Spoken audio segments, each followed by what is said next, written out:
Hola, que Dios los bendiga, especialmente en este tiempo de la Navidad, en esta temporada en donde celebramos el nacimiento de Jesús, allá en aquella pequeña ciudad de Belén, en la provincia romana de Judea, en donde en un pesebre, en un establo, Jesús nació.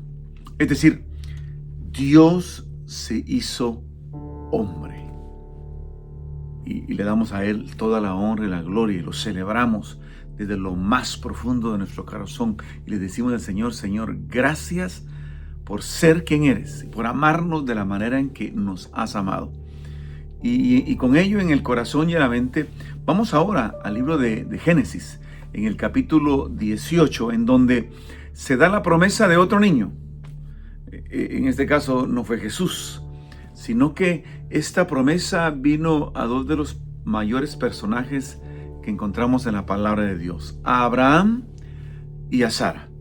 Y en el capítulo 18 vemos la aparición de tres varones, dice la palabra. Y uno de ellos era el mismo Señor, era el mismo Yahvé, era el mismo Jehová, que llegó, y mira, y esa es la parte más linda de nuestro Dios. Dice que el Señor llegó con dos varones, dos seres celestiales, con toda la forma de hombres, totalmente humanizados. Eso se conoce como una teofanía, una aparición divina en forma humana. Y viene el Señor, se toma el trabajo de hacerse aparecer como hombre, como ser humano, y llegar a la casa de Abraham. Llegar a la casa de Abraham para él mismo darle la buena noticia. Muchos años después fue un ángel, recuerdan ustedes, el ángel Gabriel, quien se le apareció a María y le dio la gran y buena noticia de que en su vientre concebiría al Salvador del mundo, al Mesías.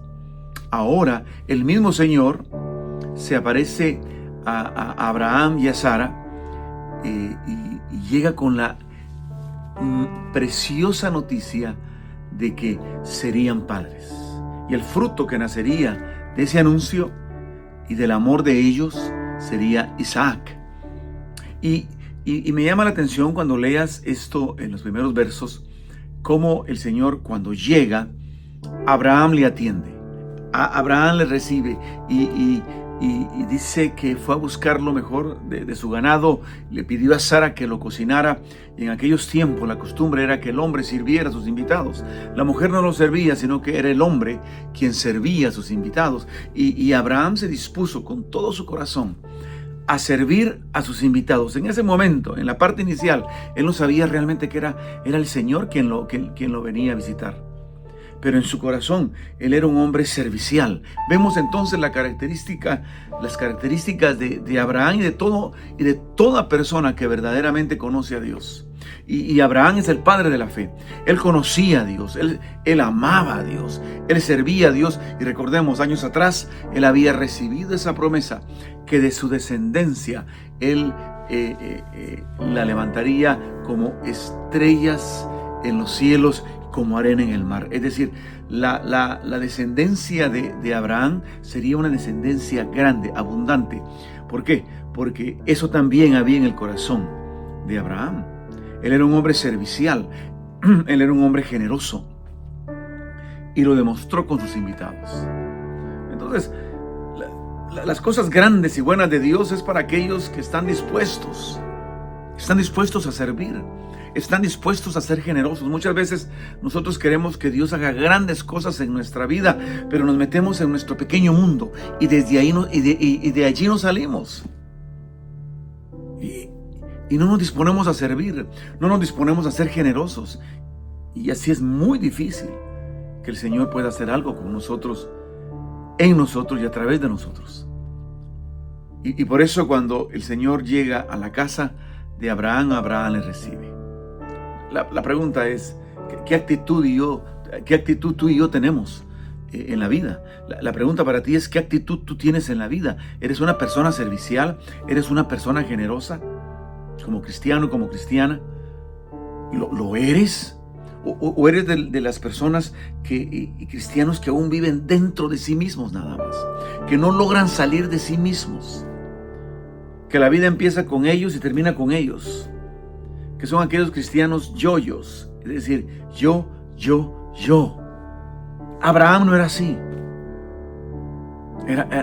Abraham era un hombre dispuesto a hacer la voluntad de Dios, y él entendía que hacer la voluntad de Dios era servir a su prójimo, ser generoso con aquellos que en ese momento lo necesitaban. Y él vio en los varones que llegaron, en estos caminantes, la necesidad de ser atendidos, y les dio de comer.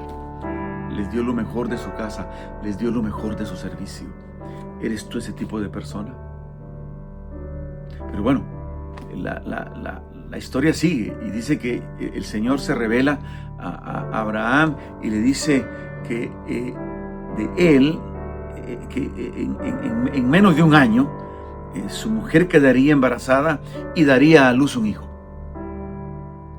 Y Abraham lo cree. Pero Sara no estaba en un lugar, pero sí estaba escuchando al otro lado de la tienda. Escuchó y dice, y se rió. Se rió. Y la risa de Sara no era una risa de satisfacción ni de alegría. La risa de Sara era una risa de duda. Era una risa hasta cierto punto sarcástica. Porque escuchó que el Señor le había dicho que ella quedaría embarazada y que daría a luz un hijo. Y no fue capaz de creerlo. No fue capaz de creerlo. Se rió. Es más, el nombre de Isaac significa eso, risa. Se rió. Ante la buena noticia de Dios mismo, se rió, no creyó. Te pregunto, cuando Dios te revela su propósito para tu vida, cuando Dios, el Señor, se revela las buenas intenciones de su corazón para ti, ¿qué haces? ¿Crees o te ríes sarcásticamente? Sara lo hizo, y el Señor entendió eso. Y le dice, y en su plática le dice al Señor, Señor, ¿cómo pasará esto si soy vieja? Mi vientre ya se secó, ya no tengo el placer de toda mujer. Y el Señor le dice las mismas palabras que el ángel Gabriel le dijo a María. ¿Recuerdan? El ángel le dice a María, a Sara, Sara, ¿hay algo que sea imposible para el Señor? ¿Para Dios? ¿Hay algo imposible para Él?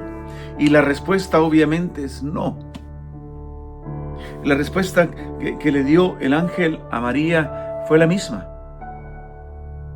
Cuando ella le dijo, ¿cómo podrá pasar esto si no conozco varón? Él le dijo, ¿hay algo imposible para Dios? El Señor te pregunta ahora a ti, en este momento, frente a esa situación que estás viviendo, a ese problema que estás teniendo. Y el Señor te está diciendo, yo haré la obra, yo responderé tu oración. ¿Y cuál es tu reacción? ¿Crees o no crees? O el Señor te tiene que decir hoy, mira, hay algo imposible para mí, y en lo más profundo de tu corazón, responde, no hay nada imposible para mi Dios. No hay nada imposible para tu Dios. Para Él todo es posible. Por eso hoy cree. María creyó, Sara dudó, pero al final del día la voluntad de Dios se hizo. Y Sara, al final, mira, y por eso el Señor hoy quiere manifestarte que te ama. ¿Y cómo te manifiesta que te ama? Corrigiéndote. Sara le dijo, no, yo no me reí, Señor. Yo no me reí, lo que pasa es que tenía miedo. Y me encanta cómo termina ese pasaje en el versículo 15. El Señor corrigió a Sara, y le dijo, Sara, no, tú te reíste. Y mira, los seres humanos somos tan ingratos, ¿no? Muchas veces. Y somos tan fuera de sentido. Sara quería en ese momento corregir al mismo Dios. Podemos Podemos pensar en algo con menos sentido que eso. Sara quiso corregir a Dios cuando le dijo, no, estás equivocado, no me reí, yo tenía miedo. Muchas veces nosotros queremos corregir al mismo Dios. No, creámosle, obedezcámosle, apropiémonos de sus promesas y de su palabra para nosotros. Por eso el Señor le dijo, no Sara, tú te reíste. Y eso lo dijo para ayudarla, para que ella pudiera creer y saber que Él es Dios. Y que a Dios hay que creerle. A Dios hay que confiarle. Por eso en este tiempo de Navidad y de fin de año, cualquiera sea tu situación, créele a Dios. Él te está diciendo, ¿hay algo imposible para mí? Y tú respondes, no hay nada imposible para ti, Señor. Y toma y recibe esa promesa de Dios para tu vida. Que la paz de Dios esté contigo. Nos vemos a la próxima. Que Dios te bendiga.